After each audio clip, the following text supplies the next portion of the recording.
परंतु उसके पहले नहीं लिया गया है, ये हमारा कहना है। सुप्रीम कोर्ट में अब तक हमारी एसएलपी पेंडिंग है, 4 साल हो गए। हाँ, निकाल लागला असता तर अशा पद्धतीने अजिबात नाही, याला सुप्रीम कोर्ट तेवढंच जबाबदार आहे। आता दबाव कशा प्रकारे येतात तुम्हाला मी सांगतो। दबाव खासदारांवरती दबाव कशा प्रकारे येतात। आता ओमराजे निंबाळकर आहेत, ओमराजे निंबाळकर, त्यांचं नाव त्या यादीमध्ये मी वाचलं, आपण दिलेल्या यादी। 20 वर्षापूर्वी त्यांच्या वडिलांची हत्या झाली।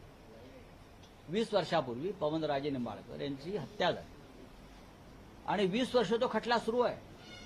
काल निकाल होता, काल निकालाचा दिवस ठरला, जजमेंट डे मुंबई हायकोर्टात।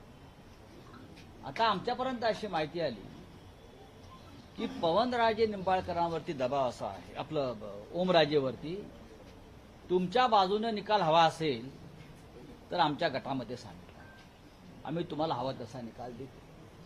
काय ऐकून घ्या परत, एका खुनाचा निकाल आहे, 2 खून आहेत, पवनराजे आणि त्यांचा ड्रायव्हर, हाँ मुस्लिम ड्राइवर है। 20 साल बाद फैसले की घड़ी कल आ गई, 20 साल बाद, और पवनराजे को बताया गया, अगर ओमराजे को बताया गया एक महत्वपूर्ण व्यक्ति के माध्यम से, जो नेता दिल्ली में आया है,